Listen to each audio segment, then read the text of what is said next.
Hello मेरे प्यारे बच्चों, क्या हाल चाल। बढ़िया सा। उम्मीद करता हूँ बच्चों आप सब लोग बहुत अच्छे होंगे और आशा करता हूँ बच्चों आप सब लोग की पढ़ाई भी बहुत अच्छी चल रही होगी। तो उसी पढ़ाई को बच्चों और बेहतर बनाने के लिए हम आप लोग के लिए एक और शानदार क्लास लेकर के आए हैं। बच्चों आज की क्लास में हम बात करेंगे क्लास 12 में हिंदी के इम्पोर्टेंट ऑब्जेक्टिव क्वेश्चन, जो गद्य और काव्य सहित के सारे प्रश्न आपके होंगे बच्चों। अगर आज की वीडियो आप लोग शुरू से लेकर के अंत तक देख लेते हैं तो यहाँ से आपके जो एग्जाम में 10 नंबर बहुविकल्पी क्वेश्चन पूछे जाते हैं वो आप लोग बच्चों आसानी से क्या करेंगे, पूरा कर सकते हैं। तो आप सभी छात्रों से निवेदन कर रहा हूँ, प्लीज वीडियो को ज़्यादा से ज़्यादा छात्रों में और अपने ग्रुप जितने भी बनाए गए बच्चों वीडियो को शेयर कीजिए और सभी लोग लाइक्स और सब्सक्राइब जरूर कीजिए। चलिए बच्चों स्टार्ट करते हैं हम अपनी क्लास की। ठीक है, बहुत ही इंपॉर्टेंट क्वेश्चन होंगे बच्चों आज के आप लोग के हिंदी के ऑब्जेक्टिव क्वेश्चन। चलिए बच्चों देखते हैं। देखिए भैया, तो यहाँ से देखिए, इसके पहले हमने आपको बहुत सारे और क्वेश्चन बताए, तो आज इसके आगे हम आपको बता रहे हैं। देखिए बच्चों लिखा है कि निम्न में से प्रोफेसर जी सुंदर रेड्डी की रचना नहीं है। प्रोफेसर जी सुंदर रेड्डी की रचना नहीं है। हिंदी साहित्य की भूमिका साहित्य और समाज, लैंग्वेज प्राबलेस इन इंडिया, वैचारिकी शोध और बोध। ये मतलब कि कह रहा है कि इनमें से कौन सी रचना नहीं है। तो इसका ऑप्शन क्या होगा, पहला ऑप्शन सही होगा, हिंदी साहित्य की भूमिका। हिंदी साहित्य की भूमिका अर्थात इसमें पहला ऑप्शन सही है। क्लियर बच्चों। अगला प्रश्न, अगला प्रश्न भैया लिखा है कि कह रहा है कि निम्न में से प्रोफेसर जी सुंदर रेड्डी की रचना नहीं है। निम्नलिखित में से प्रोफेसर जी सुंदर रेड्डी की रचना नहीं है। मेरे विचार, साहित्य और समाज, लैंग्वेज प्रॉब्लम इन इंडिया, धरती के फूल। तो इसका आंसर क्या होगा, ये देखिए, ये मेरे विचार साहित्य और समाज, लैंग्वेज प्रॉब्लम इन इंडिया, ये तीनों आपकी मतलब कहा जाए कि प्रोफेसर सुंदर जी रेड्डी की रचना है, लेकिन धरती के फूल रचना नहीं है। तो ऑप्शन इसमें कौन सही होगा, घ ऑप्शन बिल्कुल सही होगा। क्लियर। अगला प्रश्न, वासुदेव शरण अग्रवाल की कीर्ति है, मेरी असफलताएं, मातृभूमि, आधे अधूरे, आखिरी चट्टान। तो इसका आंसर क्या होगा, मातृभूमि होगा। क्लियर भैया। अगला देखिए, अगला प्रश्न आपका लिखा है, मर्यादा पत्रिका का संपादक किया है। मर्यादा पत्रिका का संपादन किया है जयशंकर प्रसाद ने, संपूर्णानंद ने, महावीर प्रसाद द्विवेदी ने, अज्ञे ने। तो इसका राइट आंसर क्या होगा भैया, संपूर्णानंद जी इसके आंसर होंगे। क्लियर। अगला प्रश्न लिखा है आपका, अगला प्रश्न लिखा है भैया, कह रहा है कि महावीर महावीर प्रसाद द्विवेदी को किस संस्था ने आचार्य की उपाधि से सम्मानित किया है। ठीक है, तो हिंदी साहित्य सम्मेलन, नागरी प्रचारणी सभा, केंद्रीय शिक्षा संस्थान, संपूर्णानंद विश्वविद्यालय। इसका आंसर क्या होगा, नागरी प्रचारणी सभा। इसका आंसर क्या होगा, नागरी प्रचारणी सभा। क्लियर। अगला लिखा है बच्चों, मजदूरी और प्रेम, मजदूरी और प्रेम किस विधा की रचना है। ये बहुत ही इंपॉर्टेंट क्वेश्चन है, इसको जरूर आप लोग अच्छे से ध्यान से देखना, क्योंकि इंपॉर्टेंट क्वेश्चन है। ठीक है, मजदूरी और प्रेम किस विधा की रचना है। निबंध, कहानी, संस्मरण, रेखा चित्र। तो इसका आंसर क्या होगा, पहला सही होगा, निबंध होगा। क्लियर। अगला प्रश्न, अगला प्रश्न की बच्चों हम बात करेंगे। तो अगला प्रश्न आपका लिखा है, वासुदेव शरण अग्रवाल द्वारा वासुदेव शरण अग्रवाल द्वारा लिखित निबंध राष्ट्र का स्वरूप किस निबंध संग्रह से लिया गया है। ठीक है, ये क्वेश्चन आप जानते हैं, ये राष्ट्र का स्वरूप किसने लिखा है, वासुदेव शरण अग्रवाल द्वारा लिखा गया है। धरती पुत्र, पृथ्वी पुत्र, राष्ट्र चेतना, सांस्कृतिक गौरव। तो इसका आंसर क्या होगा, पृथ्वी पुत्र होगा। क्या होगा भैया, पृथ्वी पुत्र। इसका आंसर खा ऑप्शन सही होगा। क्लियर। अगला प्रश्न देखिए, अगला प्रश्न लिखा है, भारतवर्षों उन्नति कैसी हो सकती है।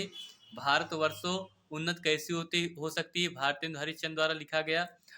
हिंदी गद्य की विधा है, निबंध, उपन्यास, आलोचना, नाटक। तो इसका आंसर क्या होगा, निबंध होगा।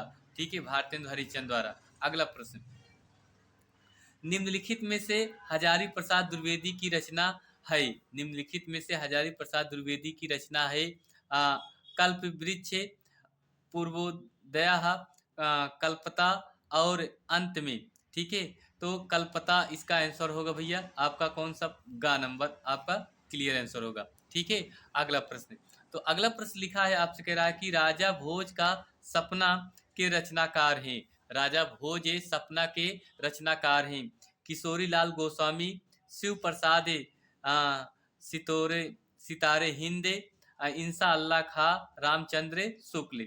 तो राजा भोज का सपना, राजा भोज का सपना जो रचनाकार हैं भैया वो आपके कौन है, शिव प्रसाद सितारे हिंद जी हैं। क्लियर। अगला प्रश्न, अगला प्रश्न आपसे लिखा है, कह रहा है कि निंदा रस निबंध के रचना है, रचनाकार है, निंदा रस से निबंध के रचनाकार हैं डॉक्टर हजारी प्रसाद द्विवेदी, प्रेमचंद, हरिशंकर परसाई, जैनेन्द्र कुमार। तो निंदा रस याद रखना ये किसकी रचना है भैया, कहा जाता है कि हरिशंकर परसाई जी की। क्लियर। तो सभी छात्रों से मैं जरूर कहूंगा कि प्लीज वीडियो पसंद आ रही तो प्लीज वीडियो को बच्चों लाइक शेयर और सब्सक्राइब जरूर करते रहिए। ठीक, चलिए बच्चों आगे देखिए। अगला प्रश्न लिखा है, रानी केतकी की कहानी के लेखक हैं। रानी केतकी की कहानी के लेखक हैं। ये भी क्वेश्चन बहुत ही important, very very important question होगा कि रानी केतकी की कहानी के लेखक कौन हैं।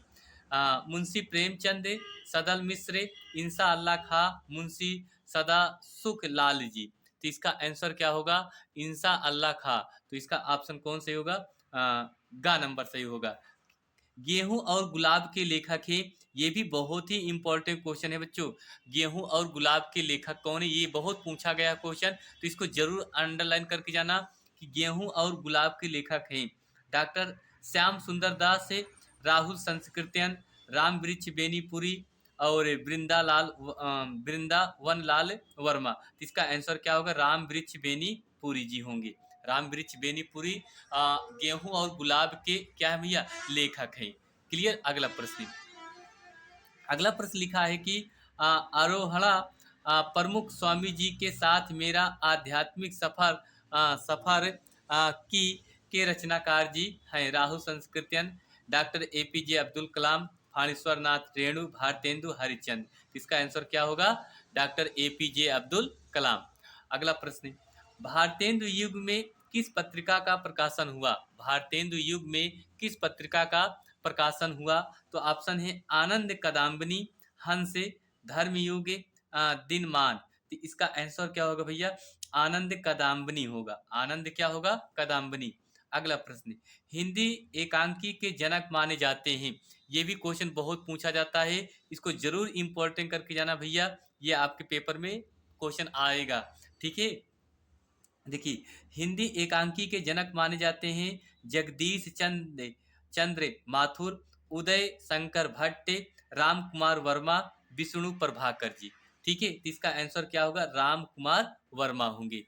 क्लियर। अगला प्रश्न, कबीर पुस्तक के लेखक हैं। कबीर पुस्तक के लेखक हैं रामचंद्र शुक्ल, हजारी प्रसाद द्विवेदी, श्याम सुंदर दास, विद्या निवास मिश्र। इसका आंसर क्या होगा, कबीर पुस्तक के लेखक होंगे भैया हजारी प्रसाद द्विवेदी जी। कौन होंगे, हजारी प्रसाद द्विवेदी जी। क्लियर। अगला प्रश्न देखिए, अगला प्रश्न लिखा है कि प्रगतिशील लेखक संघ के प्रथम अधिवेशन हुआ था। प्रगतिशील लेखक संघ का प्रथम अधिवेशन हुआ था सन 1932 में, सन 1936 में, सन 1938 में, सन 1940 में। इसका आंसर क्या होगा, 1936 में हुआ था।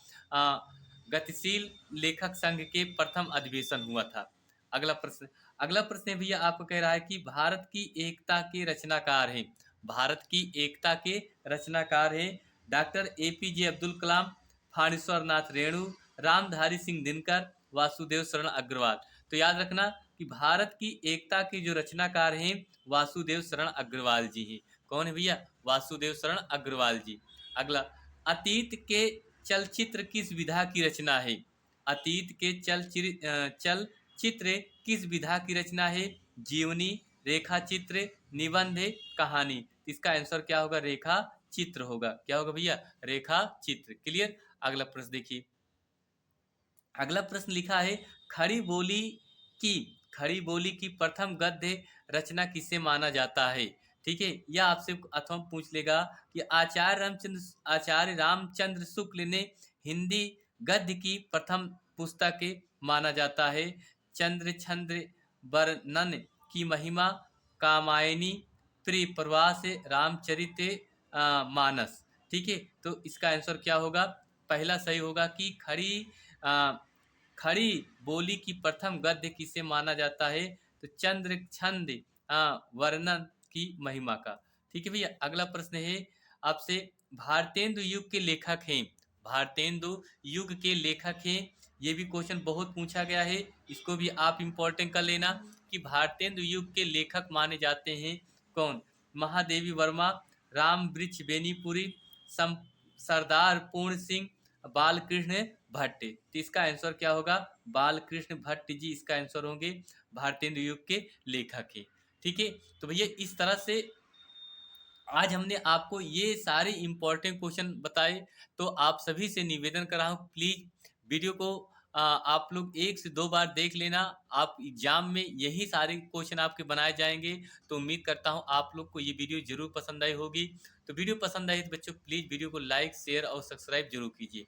मिलते हैं एक और नेक्स्ट क्लास में आप सभी से।